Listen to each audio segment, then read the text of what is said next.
Thank you, David and Lucy. How many of you went outside Monday evening or Monday night and saw the conjunction of Saturn and Jupiter? The first time in 800 years that we've been able to see that. So only a couple of you saw it the first time. But Monday night, all of us had the opportunity to walk out, and Debbie and I had a wonderful view in the sky to the southwest of those two planets, aligning and shining that bright, what some are even calling Christmas light. A couple of years ago, when our family came, we took Hazel to see the lights of the world displayed off of I-10 on the south side of Tucson. Following our Christmas Eve worship Friday night in the parking lot, I received an email from one of our church members that said, "I just want to tell you the light show was delightful. What a clever, wonderful idea to have a light display in lieu of a decorated tree." If you really want to see Christmas lights, I encourage you to go to a home just around the corner from where Carlos and Liliana live. This would be the Clark Griswold of Tucson. The house every year just has more and more and more and more lights, and I would encourage everybody to go see it. Debbie and I did very few Christmas decorations on the inside of our house this year, but at least in the front yard, we put up the Christmas lights. In our text this morning from Luke chapter 2, Joseph and Mary have taken their newborn son to Jerusalem in order to perform the customary ceremonies that accompany the birth of a Hebrew male. 8 days after the birth, Jesus is circumcised. Now, 33 days later, Mary and Joseph and Jesus are entering the temple again to perform the final ceremonial dedication of the child. That's when they meet Simeon. And Luke tells us that Simeon is old. He's old. Children one day were touring a retirement home when they were asked if they had any questions for the residents, and one little girl said, "Yes, how old are you?" The lady responded, "I'm 98. Clearly impressed, the child's eyes grew wide with wonder, and she asked, "Did you start at 1? The famous comedian George Burns once said, "Tennis is a game for young people. Until age 25, you can play singles. From there until age 35, you should play doubles." I won't tell you my age, but when I played, there were 28 people on the court just on my side of the net. Andy Rooney made a statement I think many of us can identify with. Life is like a roll of toilet paper. The closer it gets to the end, the faster it goes. We have a few children and youth with us today and a few younger adults, but most of us are older. And really that's being nice. Like Simeon, we are old, so we can identify. Most of his life is in the past. Evidently, dying is on his mind because he mentions it twice in these few verses. Even though he's been promised by God that he will not die until he has seen the Christ child, Simeon is probably growing restless, wondering if time will run out before the promise is fulfilled. He wants to die in peace, but the chances are looking slimmer and slimmer. Throughout the decades, Simeon has cuddled countless babies in his arms, loving each one, speaking of their beauty and talent, reassuring the parents of a bright future. But each child has been given back to his parents or her parents with disappointment hidden behind a smile, knowing he has yet to hold the Christ child. On this particular day, however, Jesus enters the temple. When the baby is put into Simeon's arms, instantly, the old man knows God has kept his word. The promise has been fulfilled. Listen to his prayer. Sovereign Lord, as you have promised, you now dismiss your servant in peace. Simon recognizes this baby as the Messiah. Sovereign Lord, as you have promised, you now dismiss your servant in peace. For my eyes have seen your salvation, which you've prepared in the sight of all people, a light for revelation to the Gentiles and glory to your people, Israel. A light for revelation. In our church, once in a while, when we're meeting in person, the gospel band will lead in the song, I Saw the Light, written and sung, made famous by Hank Williams. The story behind the song is that Hank Williams had performed a concert one night and then just got terribly drunk afterwards. He was lying in the back of the car as it made its way to Montgomery, Alabama. He was asleep, drunk out of his gourd, when finally his mother made a statement concerning the lights of the airport of Montgomery, and Hank woke up about that time, heard what she had to say, and shortly thereafter wrote the song, I Saw the Light.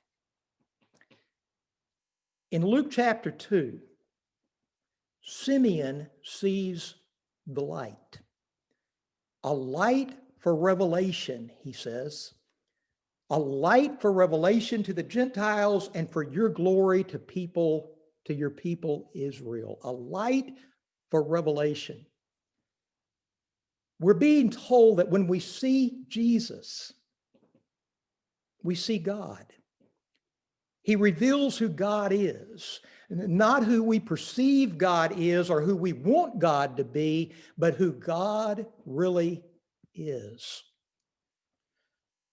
Throughout the Gospels, Jesus is always more concerned with justice than morals, more centered on a spiritual kingdom than an earthly country. He doesn't seek to control people, but to transform people. His chief enemies are religious, not secular. His harshest words are to those who think they know it all, to those who oppress the poor, to the arrogant and hypocritical. His goal is not to restore Israel, but to restore God to the lives of people, all people, everywhere.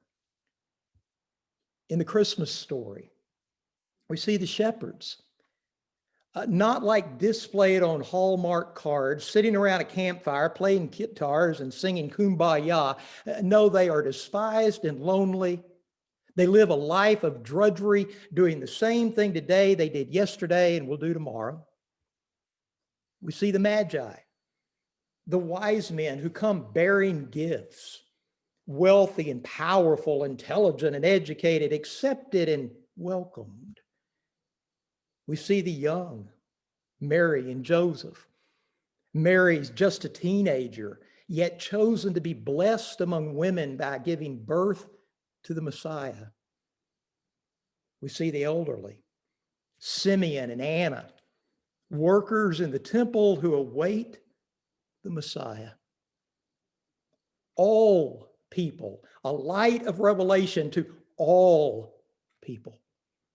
As we read the Gospels, Jesus seeks out the abused and disenfranchised, the hurting and lonely, the sinners and scum, the homeless and hungry, the helpless and weak, the women and children, the prostitutes and publicans. Jesus spends more time in pastures than palaces, more time in the marketplace than the synagogue, in the country than the courthouse. He accepts anyone's invitation to dinner, has a wide diversity of friends, and does not allow a busy schedule to determine his life. As a matter of fact, two of his most impressive miracles occur because he's late getting there.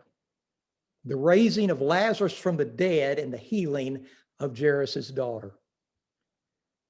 Jesus is his own person, not defined by the secular politicians or religious leaders or church expectations.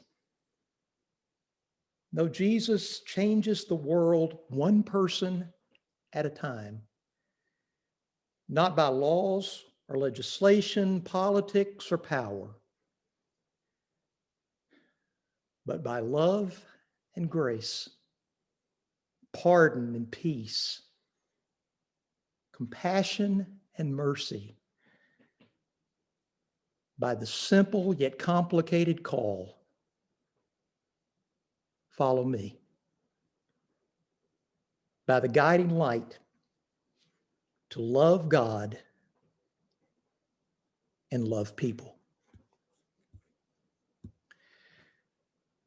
This week, we finally and thankfully come to the close of the year 2020. But I don't want us to think back on this year. I want us to think back 20 years ago to the turn of the century. Just 20 years ago, there was no Twitter, no Facebook, no Netflix, no Wikipedia, no YouTube, and no one had Wi-Fi 20 years ago. Flying was easy. There was no TSA. Luggage flew free. Google was something a 4-month-old did, and the economy was so strong the federal budget was balanced. 9/11 was 2 random numbers. Download was a term that still just referred to dump trucks. An app was still something you filled out to get a job, and a BlackBerry was still on a bush. Kindle was what you did to a fire. There was no text messaging, no satellite radio, and believe it or not, Amazon was only a river. In the last 20 years, a lot has changed. But Jesus hasn't. And Jesus doesn't. As the writer of Hebrews reminds us, Jesus is the same yesterday, today, and forever. Jesus doesn't change. However, our perception of Jesus does change. Hopefully, our perception of Jesus changes until we see him in the true light of who he is, who God is. And here's the clincher. We don't all or each have to see Jesus the same. Nowhere illustrates that better than the Christmas story. Do you realize that only 2 of the 4 Gospels mention the birth of Jesus? We would think it's rather important, wouldn't we? I mean, all these years later, Christmas is the biggest celebrated event on the planet. Yet Mark and John do not even mention it in their accounts of Jesus' life. And Matthew and Luke provide totally different descriptions. In Matthew's account, Joseph has a dream. Is told that Mary is pregnant, but to go ahead and marry her. Is even told what to name the baby. The next thing we know, the new family is being visited by Magi who have followed a star and had a conversation with Herod. They present gifts and then return home a different route. Joseph and Mary and Jesus flee to Egypt. Herod flies into a rage and kills babies. Finally, the Christmas family moves back to Nazareth.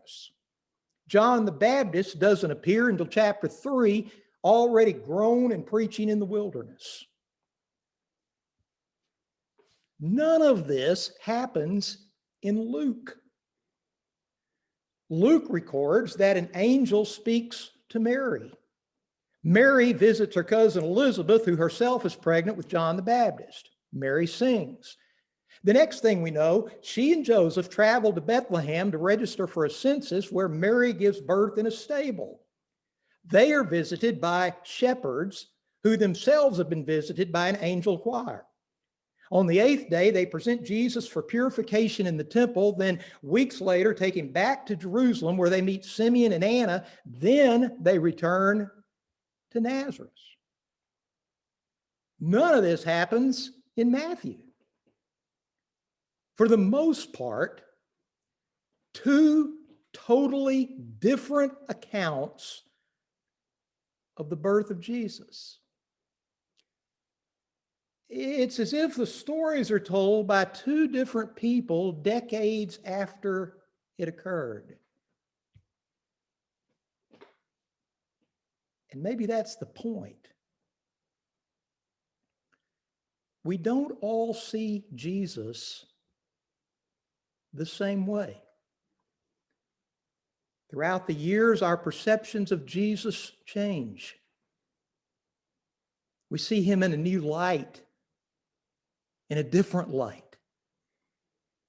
Magi followed the light of a star. Shepherds viewed the light of an angel sky. Simeon saw the light of revelation beaming from the baby. Which perhaps is why we read in verse 30, "For my eyes have seen your salvation," or as the Message translates it, "with my own eyes I've seen." With my own eyes. My story is not your story. Your story is not my story. The light revealed to me may not be the light revealed to you. This morning, about 5:30, Debbie and I heard a loud noise, and I asked, "What was that?" It sounded like a crash of thunder or a gun, and I'm pretty sure it wasn't thunder. Well, neither one of us knew. A few minutes later, we began to hear sirens, lots and lots and lots of sirens.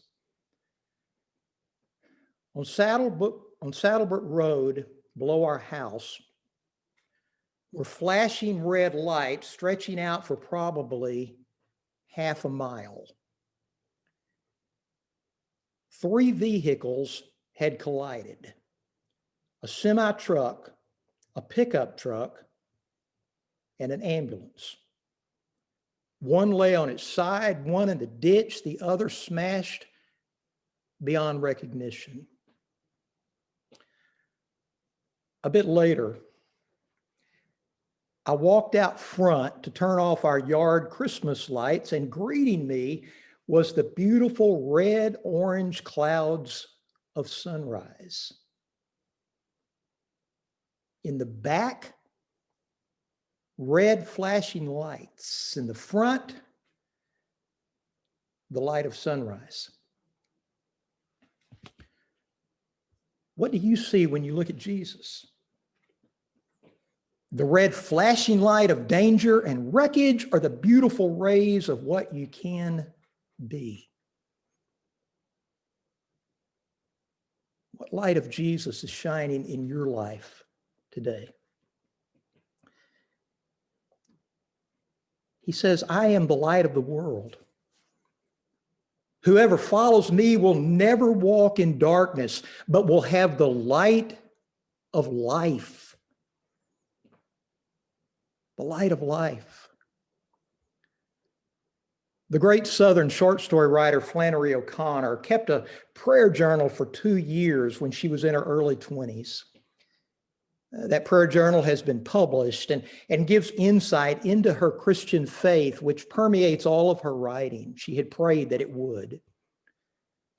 She desperately wanted to hold on to her faith and not allow her mind to fall prey to what she called intellectual quackery. On the first page of her prayer journal, she shows us her true humility. She says, "I do not know you, God, because I am in the way. Please help me to push myself aside." What was true for her is true for us. We must push ourselves aside to see the light of God. Or to put this another way, Jesus, like with Simeon, must become personal to each of us. My eyes have seen. Browning Ware, former pastor, First Baptist Church of Austin, Texas, wrote about uncertainty. His church newsletter column was later reproduced in the Austin American Statesman. And here's what Browning Ware wrote. When younger, I thought there was an answer to every problem.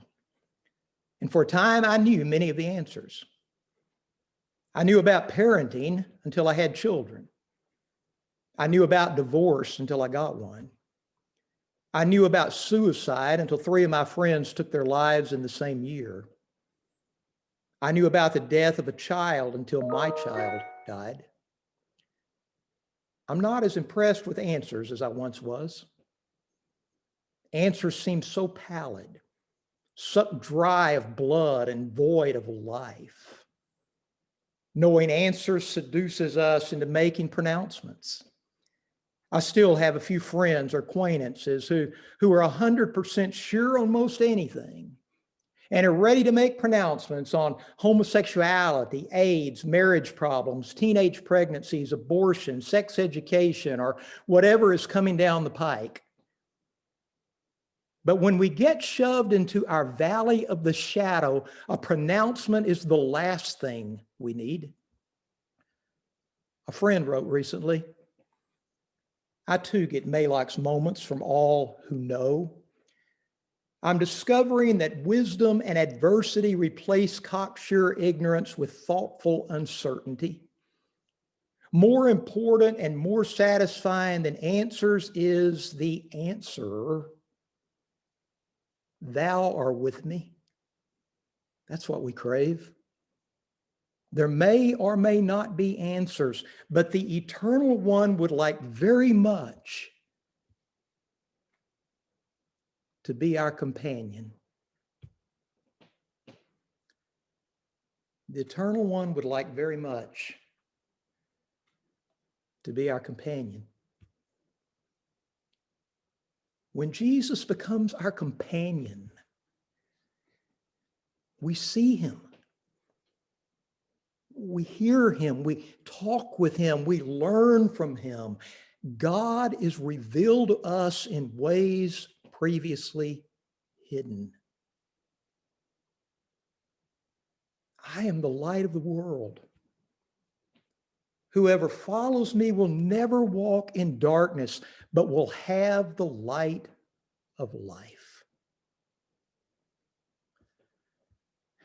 Here's something interesting from the story in Luke 2.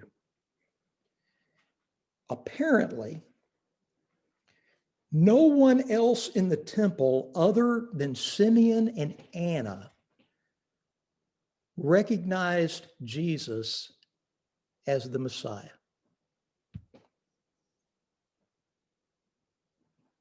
Were they too busy? Were their minds in other places? Were they looking in the wrong places? We don't know. But apparently, no one else other than 2 people, Simeon and Anna, saw the light of Jesus in the temple that day. Do we? In the early days of our country, a public highway system was non-existent. Frequently, enterprising men would cut a road through a wilderness area and then charge a toll to those who wished to use the roadway. Late one night, a man on horseback wishing to use such a road approached the toll house. He would have to pay the toll before the keeper would open the gate and allow the horseman to pass. It was just beginning to rain, and with some sense of urgency in his voice, he yelled into the darkened house, "Come down and open the gate." At first, there was no reply. Again, the rioter cried out more loudly, "Come down and open the gate." Then a faint, "I'll be right there," was heard. A few minutes later, getting wetter all the time, the traveler yelled, "Come down and open the gate." Again came the reply, "I'm coming, just a moment." Again, the rider yelled, and again came back the response, "I'll be right there." With that, the man jumped from his horse and ran into the house. He bounded up the stairs to the keeper's bedroom, only to discover him sleeping soundly in his bed. The wet rider leaped onto the bed, shook the man awake. "Why didn't you respond to my call? I've been calling and calling." Instantly awake, the gatekeeper replied, "I'm sorry, but I've heard the call so long that it has ceased to have any effect upon me."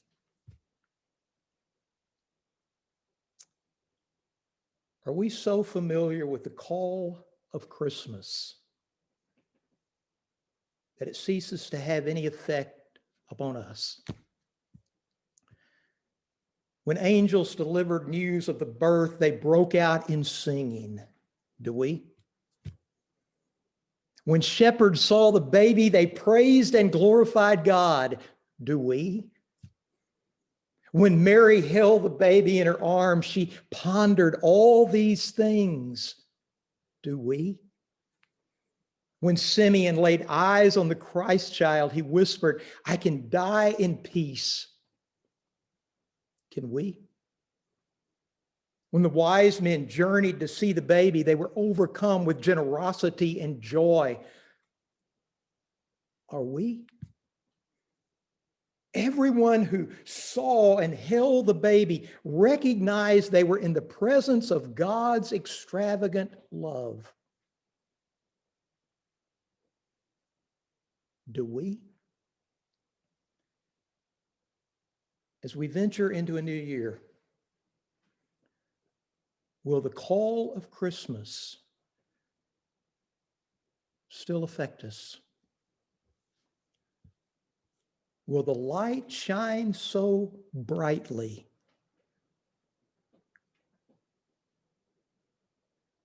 we see Jesus?